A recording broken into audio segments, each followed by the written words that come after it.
옳지. 누가 나에게 술을 권했단 말이오. 내가 술이 먹고 싶어서 먹었단 말이오.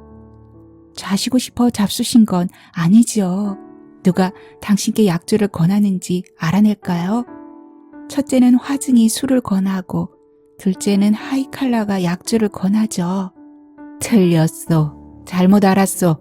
내게 술을 권하는 것은 화증도 아니고 하이칼라도 아니오. 이 조선사회란 것이 내게 술을 권한다오. 알았소? 필자가 좋아서 조선에 태어났지. 딴 나라에 났더라면 술이나 얻어먹을 수 있나. 가버렸구먼. 가버렸어. 그 몹쓸 사회가 왜 술을 권하는고.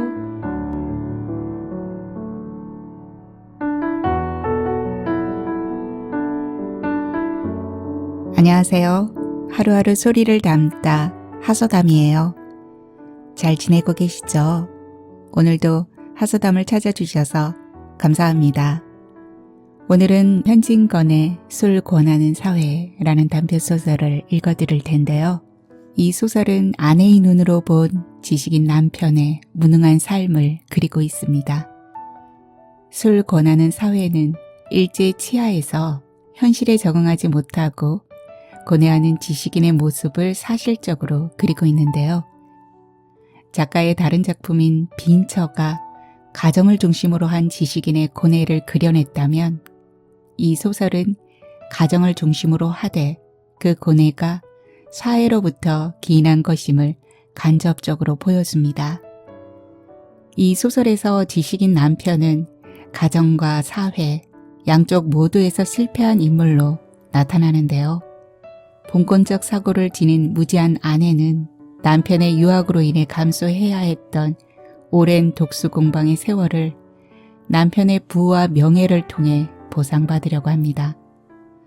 그러나 그러한 기대가 물거품이 되어버리자 남편의 고뇌를 전혀 이해하지 못하고 짜증을 부리면서 원망을 하게 되는데요. 일제 치하의 모든 통로가 차단된 막막한 현실의 벽 앞에 선 지식인, 과연 그가 할 수 있는 일이 무엇일까요? 이 소설을 통해 그 고뇌를 조금이나마 이해할 수 있을 것입니다. 그리고 이 소설과 함께 읽으면 좋을 작품으로 최서혜의 탈출기를 소개합니다. 이 작품도 다음에 기회가 있으면 한번 읽어드리려고 하는데요. 탈출기는 주인공은 벗어날 길 없는 극심한 가난이 부조리하고 모순된 사회 구조에서 기인함을 깨닫고 집을 뛰쳐나가서 사회개혁 운동을 하는 단체에 가입을 하게 되죠. 하지만 술 권하는 사회에서는 암담한 현실 앞에서 좌절하고 잠시나마 그것에서 벗어나려고 술에 취해 사는 나약한 지식인의 남편을 그리고 있습니다. 자, 그러면 일제시대 유학생들의 그 막막한 현실의 삶을 한번 들여다보겠습니다. 하소담의 목소리에 귀 기울여 주세요. 술 권하는 사회 들려드립니다. 구독과 좋아요, 많은 댓글로 응원 바랍니다.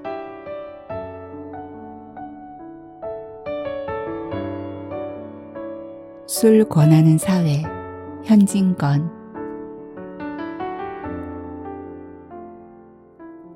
아야. 홀로 바느질을 하고 있던 아내는 얼굴을 살짝 찌푸리고 가늘고 날카로운 소리로 부르짖었다. 바늘 끝이 왼손 엄지손가락 손톱 밑을 찔렀습니다. 그 손가락은 가늘게 떨고 하얀 손톱 밑으로 앵두빛 같은 피가 비친다. 그것을 볼 사이도 없이 아내는 얼른 바늘을 빼고 다른 손 엄지손가락으로 그 상처를 누르고 있다. 그러면서 하던 일가지를 팔꿈치로 고이고이 밀어 내려놓았다. 이윽고 눌렀던 손을 떼어보았다. 그 언저리는 언제 다시 피가 안이 나려는 것처럼 혈색이 없다. 하더니 그 희던 꺼풀 밑에 다시금 꽃물이 차츰차츰 밀려온다. 보일 듯 말 듯한 그 상처로부터 좁쌀날 같은 핏방울이 송송 솟는다. 또한이 누를 수 없다. 이만하면 그 구멍이 아무렸으려니 하고 손을 떼면 또 얼마 안 되어 피가 비치어 나온다. 이제 헝겊 오락지로 쳐매는 수밖에 없다. 그 상처를 누른 채 그는 바느질 고리에 눈을 주었다. 거기 쓸만한 오락지는 실패 밑에 있다. 그 실패를 밀어내고 그 오락지를 두 새끼손가락 사이에 집어 올리려고 한동안 애를 썼다. 그 오락지는 마치 풀로 붙여둔 것 같이 고리 밑에 착 달라붙어 세상 잡혀지지 않는다. 그 두 손가락은 헛되이 그 오락지 위를 극적이고 있을 뿐이다. 왜 잡혀지지를 않아? 그는 마침내 울듯이 부르짖었다. 그리고 그것을 집어줄 사람이 없나 하는 듯이 방안을 둘러보았다. 방안은 텅 비어 있다. 어느 니 하나 없다. 호젓한 허영만 그를 휩싸고 있다. 바깥도 죽은 듯이 고요하다. 시시로 퐁퐁하고 떨어지는 수도의 물방울 소리가 쓸쓸하게 들릴 뿐 문득 전등불이 광채를 더하는 듯하였다. 벽상에 걸린 괴종의 거울이 번들하며 새로 한 점을 가리키려는 시침이 위협하듯이 그의 눈을 쏜다. 그의 남편은 그때껏 돌아오지 않았었다. 아내가 되고 남편이 된 지는 벌써 오랜 일이다. 어느덧 7, 8년이 지났으리라. 학업만 같이 있어 본 날을 헤아리면 단 1년이 될락말락한다. 막 그의 남편이 서울서 중학을 마쳤을 때 그와 결혼하였고 그러자마자 그만 동경에 부급한 까닭이다. 거기서 대학까지 졸업을 하였다. 이 길고 긴 세월의 아내는 얼마나 괴로웠으며 외로웠으랴. 봄이면 봄, 겨울이면 겨울, 웃는 꽃을 한숨으로 맞았고 얼음 같은 베개를 뜨거운 눈물로 덮였다. 몸이 아플 때, 마음이 쓸쓸할 때 얼마나 그가 그리웠으랴. 하건만 아내는 이 모든 고생을 이를 악물고 참았었다. 참을 뿐 아니라 달게 받았었다. 그것은 남편이 돌아오기만 하면 하는 생각이 그에게 위로를 주고 용기를 준 까닭이었다. 남편이 동경에서 무엇을 하고 있나? 공부를 하고 있다. 공부가 무엇인가? 자세히 모른다. 또 알려고 애쓸 필요도 없다. 어찌하였든지 이 세상에서 제일 좋고 제일 귀한 무엇이라 한다. 마치 옛날 이야기에 있는 도깨비의 부자 방망이 같은 것이려니 한다. 옷 나오라면 옷 나오고 밥 나오라면 밥 나오고 돈 나오라면 돈 나오고 저 하고 싶은 것이 무엇이든지 청해서 아니 되는 것이 없는 무엇을 동경에서 얻어 가지고 나오려고 하였었다. 가끔 놀러오는 친척들이 비단 옷 입은 것과 금지왕 낀 것을 볼 때 그 당장엔 마음 극히 부러워도 하였지만 나중엔 남편만 돌아오면 하고 그것에 경멸하는 시선을 던지었다. 남편이 돌아왔다. 한 달이 지나가고 두 달이 지나간다. 남편의 하는 행동이 자기의 기대하던 바와 조금 배치되는 듯하였다. 공부 아니한 사람보다 조금도 다를 것이 없었다. 아니다. 다르다면 다른 점도 있다. 남은 돈벌이를 하는데 그의 남편은 도리어 집안 돈을 쓴다. 그러면서도 어디인지 분주히 돌아다닌다. 집에 들면 정신없이 무슨 책을 보기도 하고 또는 밤새도록 무엇을 쓰기도 하였다. 저러는 것이 정말 부자방망이를 만드는 것인가 보다. 아내는 스스로 이렇게 해석한다. 또 두어 달이 지나갔다. 남편의 하는 일은 늘 한 모양이었다. 한 가지 더한 것은 때때로 한숨을 쉬는 것뿐이었다. 그리고 무슨 근심이 있는 듯이 얼굴을 펴지 않았다. 몸은 나날이 축이 나간다. 무슨 걱정이 있는고. 아내는 따라서 근심을 하게 되었다. 하고는 그 여윈 것을 보충하려고 갖가지로 애를 썼다. 곧 될 수 있는 대로 그의 밥상에 맛난 반찬 가지를 붓게 하며 또 고운 같은 것도 만들었다. 그런 보람도 없이 남편은 입맛이 없다 하며 그것을 잘 먹지도 않았었다. 또 몇 달이 지나갔다. 이제 출입을 뚝 끊고 늘 집에 붙어 있다. 걸핏하면 성을 낸다. 입버릇 모양으로 화난다 하였다. 어느 날 새벽 아내가 어렴풋이 잠을 깨어 남편의 누웠던 자리를 더듬어 보았다. 쥐이는 것은 이부자락뿐이다. 잠결에도 조금 실망을 아니 느낄 수 없었다. 잃은 것을 찾으려는 것처럼 눈을 부시시 떴다. 책상 위에 머리를 쓰러뜨리고 두 손으로 그것을 움켜쥐고 있는 남편을 보았다. 흐릿한 의식이 돌아옴에 따라 남편의 어깨가 들썩들썩 움직임도 깨달았다. 흐흐 느끼는 소리가 귀를 울린다. 아내는 정신을 바짝 차리었다. 불현듯이 몸을 일으켰다. 이윽고 아내의 손은 가볍게 남편의 등을 흔들며 목에 걸리고 나오지 않는 소리로 왜 이러고 계셔요? 라고 물어보았다. 남편은 아무 대답이 없다. 아내는 손으로 남편의 얼굴을 괴어두려고 할 즈음에 그것이 뜨긋하게 눈물에 젖는 것을 깨달았다.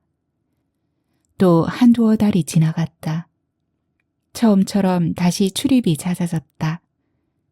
구역이 날 듯한 술 냄새가 밤늦게 돌아오는 남편의 입에서 나게 되었다.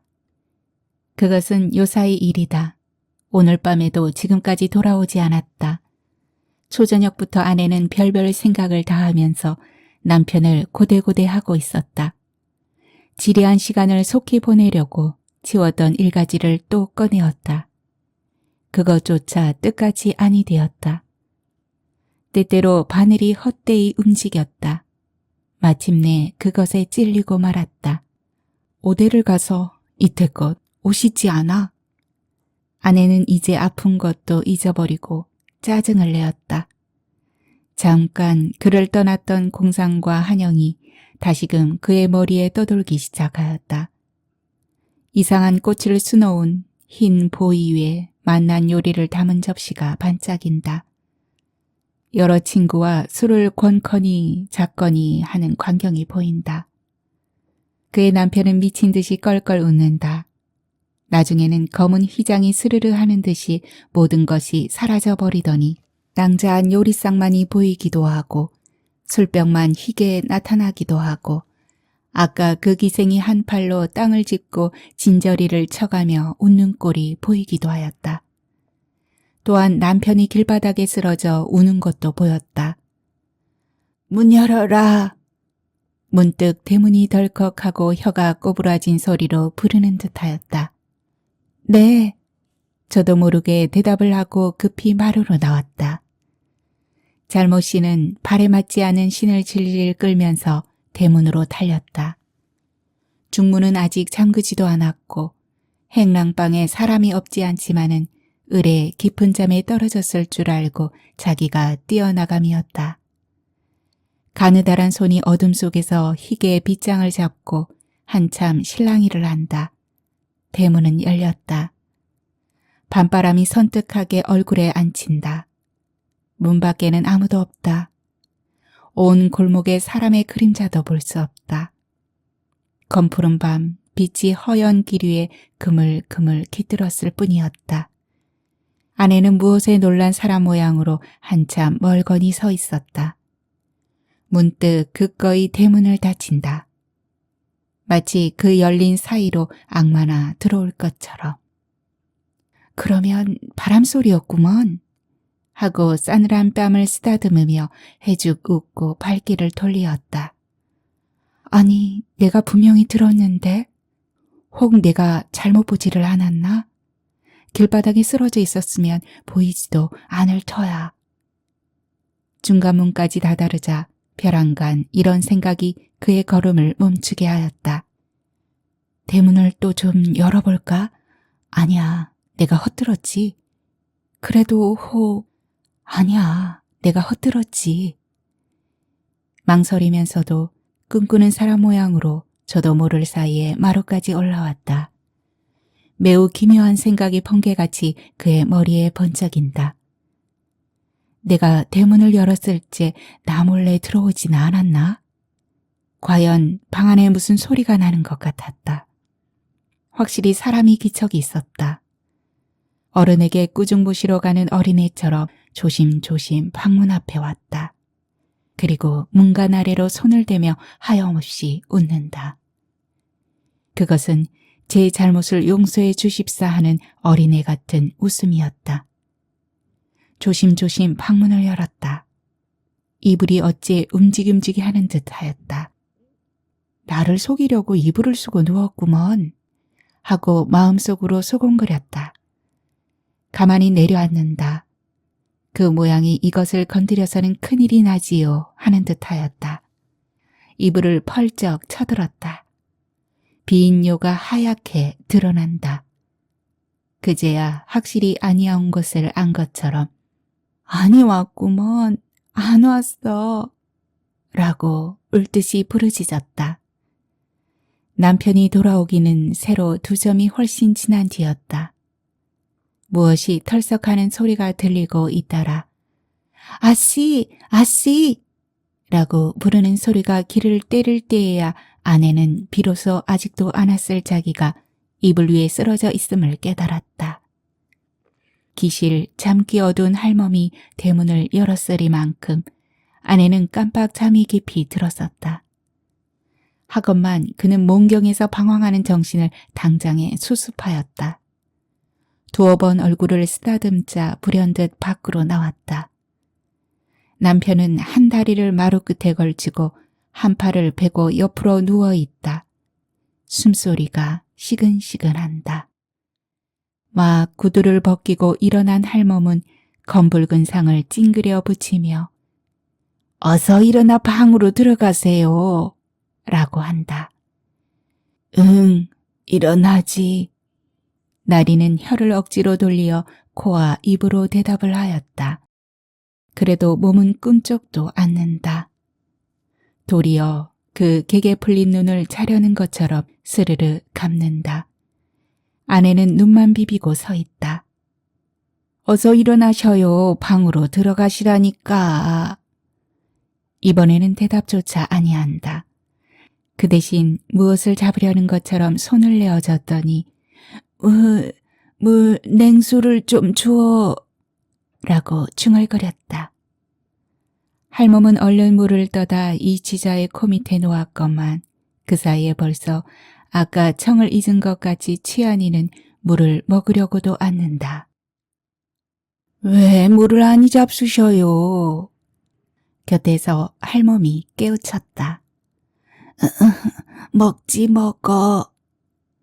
하고 그제야 주인은 한 팔을 짚고 고개를 든다. 한꺼번에 물 한 대접을 다 들이켜버렸다. 그리고는 또 쓰러진다.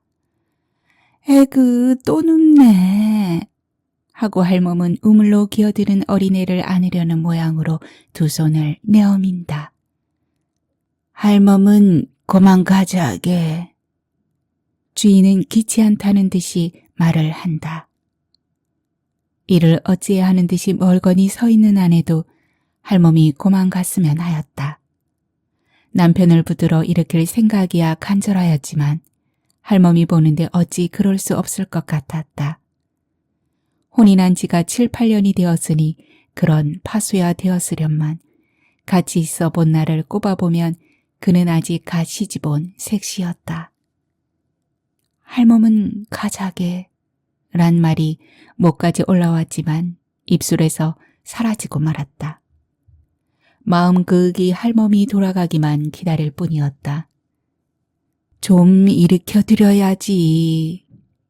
가기는커녕 이런 말을 하고 할멈은 선 웃음을 치면서 마루로 부득부득 올라온다. 그 모양은 마치 주인 나리가 약주가 취하시거든 방에까지 모셔다 드려야 제 도리에 옳지요 하는 듯하였다. 자. 할멈은 아씨를 보고 히히 웃어가며 나리의 등 밑으로 손을 넣는다. 왜 이래, 왜 이래, 내가 일어날 테야. 하고 몸을 움직이더니 정말 주인이 부시시 일어난다.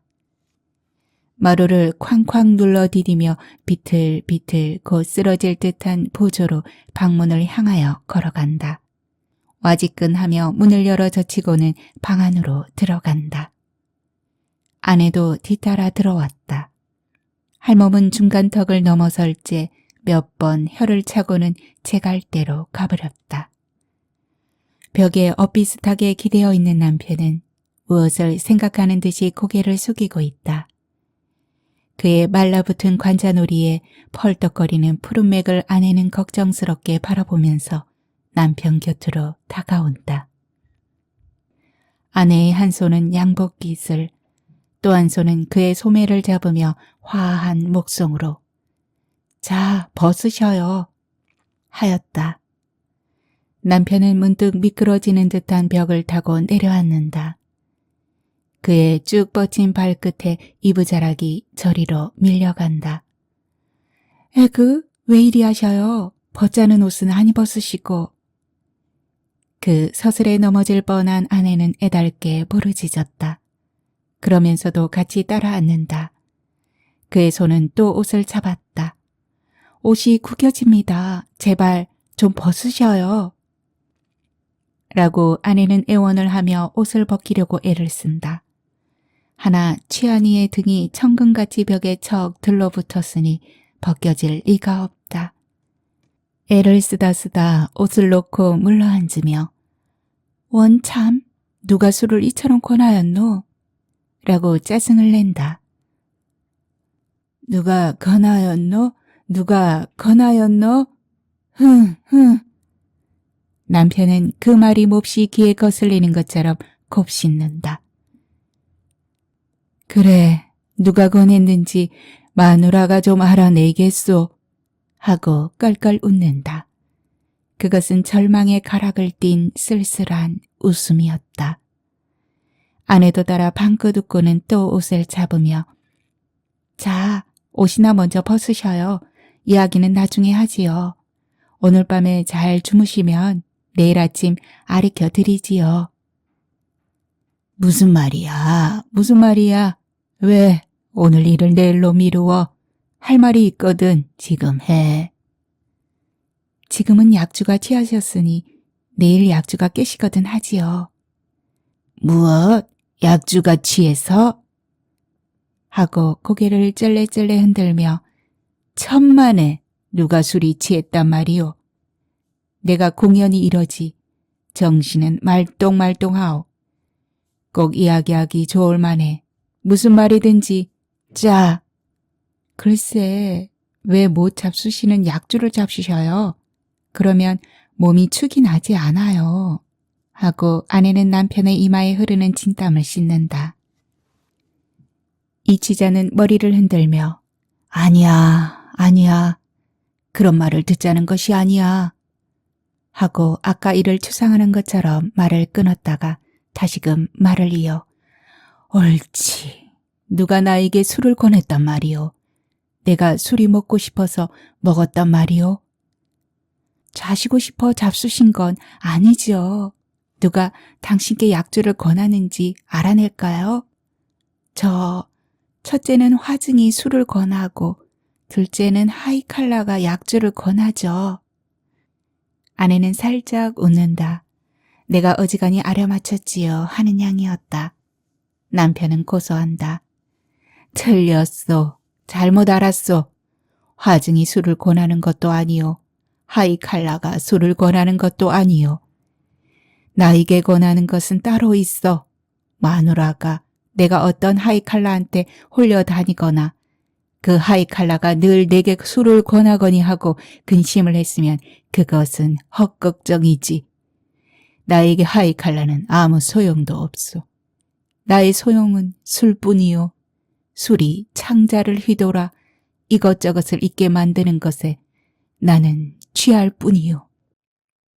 하더니 후련 오조를 고쳐 감개무량하게 유이유망한 머리를 알코올로 마비 아니 시킬 수 없게 하는 그것이 무엇이란 말이요. 하고 긴 한숨을 내어신다.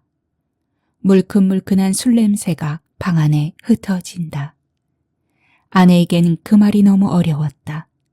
그만 묵묵히 입을 다물었다. 눈에 보이지 않는 무슨 벽이 자기와 남편 사이에 갈리는 듯하였다. 남편의 말이 길어질 때마다 아내는 이런 쓰디쓴 경험을 맛보았다.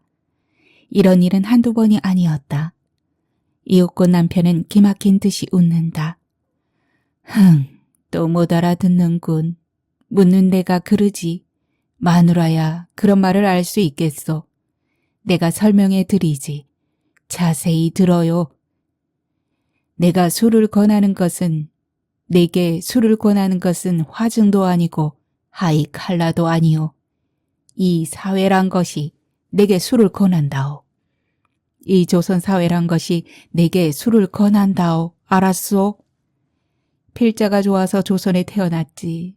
딴 나라에 났더라면 술이나 얻어먹을 수 있나. 사회란 무엇인가? 아내는 또 알 수 없었다. 어찌하였든 딴 나라에는 없고 조선에만 있는 요릿집 이름이려니 한다. 조선에 있어도 아니다니면 그만이지요. 남편은 또 아까 웃음을 재우친다. 술이 정말 아니 취한 것까지 또렷또렷한 어조로. 기막혀. 그 한 분자 된 이상해야 다니고 아니 다니는 게 무슨 상관이야. 집에 있으면 아니 권하고 밖에 나가야 권하는 줄 아는가 보아. 그런 게 아니야. 무슨 사회에 사람이 있어서 밖에만 나가면 나를 꼭 붙들고 술을 권하는 게 아니야. 뭐라 할까.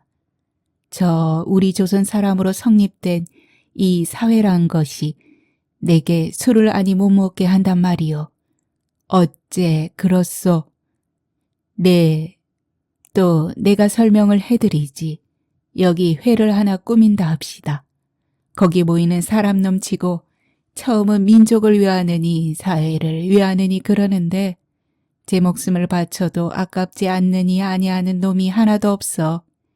하다가 단 이틀도 못 돼요. 한층 소리 높이며 손가락을 하나씩 둘씩 꼽으며 되지 못한 명예 싸움, 쓸데없는 지위 다툼질, 내가 옳으니 내가 그르니, 내 권리가 많으니 내 권리가 적으니, 밤낮으로 서로 찢고 뜯고 하지. 그러니 무슨 일이 되겠소. 회뿐이 아니라 회사이고 조합이고 우리 조선 놈들이 조직한 사회는 다 그 조각이지. 이런 사회에서 무슨 일을 한단 말이오. 하려는 놈이 어리석은 놈이야. 저기 정신이 바로 박힌 놈은 피를 토하고 죽을 수밖에 없지.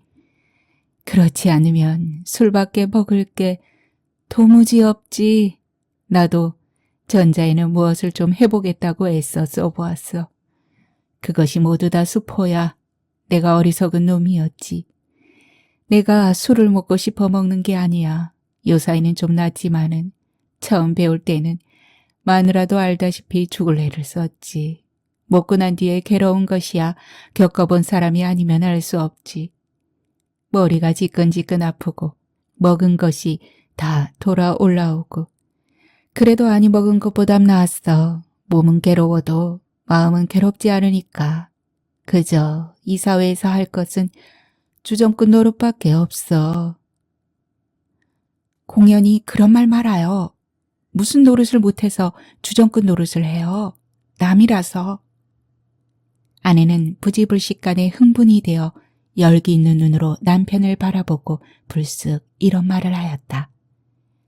그는 제 남편이 이 세상에서 가장 거룩한 사람이려니 한다. 따라서 어느 일보다 제일 잘 될 줄 믿는다. 몽롱하나마 그의 목적이 원대하고 고상한 것도 알았다. 얌전하던 그가 술을 먹게 된 것은 무슨 일이 맘대로 아니 되어 하부리로 그러는 줄도 어렴풋이 깨달았다. 그러나 술은 노상 먹을 것이 아니다. 그러면 패가 망신하고 만다. 그러므로 하루바삐 그 화가 풀렸으면 또다시 얌전하게 되었으면 하는 생각이 그의 머리를 떠날 데가 없었다. 그리고 그날이 꼭 올 줄 믿었다. 오늘부터는 내일부터는. 하건만 남편은 어제도 술이 취하였다. 오늘도 한 모양이다. 자기의 기대는 나날이 틀려간다. 쫓아서 기대에 대한 자신도 열버간다. 애달고 원한 생각이 가끔 그의 가슴을 누른다. 더구나 수척해가는 남편의 얼굴을 볼 때 그런 감정을 걷잡을 수 없었다. 지금 저도 모르게 흥분한 것이 또한 무리가 아니었다.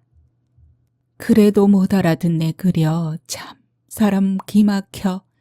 본정신 가지고는 피를 토하고 죽든지 물에 빠져 죽든지 하지. 하루라도 살 수가 없단 말이야. 흉장이 막혀서 못 산단 말이야. 에이 가슴 답답해. 라고 남편은 소리를 지르고 괴로워서 못 견디는 것처럼 얼굴을 찌푸리며 미친 듯이 제 가슴을 쥐어뜯는다. 술 많이 먹는다고 흉장이 막혀요?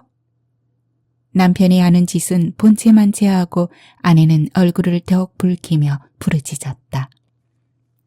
그 말에 몹시 놀란 것처럼 남편은 어이없어 아내의 얼굴을 바라보더니 그 다음 순간에는 말할 수 없는 고뇌의 그림자가 그의 눈을 거쳐간다. 그러지. 내가 그러지. 너 같은 숙맥더러 그런 말을 하는 내가 그러지. 너한테 조금이라도 위로를 얻으려는 내가 그러지. 스스로 탄식한다. 아, 답답해. 문득 기막힌 듯이 외마디 소리를 치고는 벌떡 몸을 일으킨다. 방문을 열고 나가려 한다. 왜 내가 그런 말을 하였던고. 아내는 몹시 후회하였다. 남편의 저고리 뒷자락을 잡으며 안타까운 소리로. 왜 어디로 가셔요? 이 밤중에 어디를 나가셔요? 내가 잘못했습니다. 이제 다시는 그런 말을 안 해야겠습니다. 그러게 내일 아침에 말을 하자니까. 듣기 싫어. 놓아요. 하고 남편은 아내를 떠다밀치고 밖으로 나간다. 비틀비틀 마루 끝까지 가서는 털썩 주저앉아 구두를 신기 시작한다. 해그 왜 이리 하셔요? 이제 다시는 그런 말을 아니 한데도. 아내는 뒤에서 구두 신으려는 남편의 팔을 잡으며 말을 하였다. 그의 손은 떨고 있었다. 그의 눈에는 단박에 눈물이 쏟아질 듯 하였다. 이건 왜 이래? 저리로 가. 뱉듯이 말을 하고 휙 뿌리친다. 남편의 발길이 뚜벅뚜벅 중문에 다다랐다. 어느덧 그 밖으로 사라졌다. 대문 빗장 소리가 털컥하고 난다. 마루 끝에 떨어진 아내는 헛되이 몇 번 할멈 하고 불렀다. 고요한 밤꽃길을 울리는 구두 소리는 점점 멀어간다. 발자취는 어느덧 골목 끝으로 사라져버렸다. 다시금 밤은 적적히 깊어간다. 가버렸구먼. 가버렸어.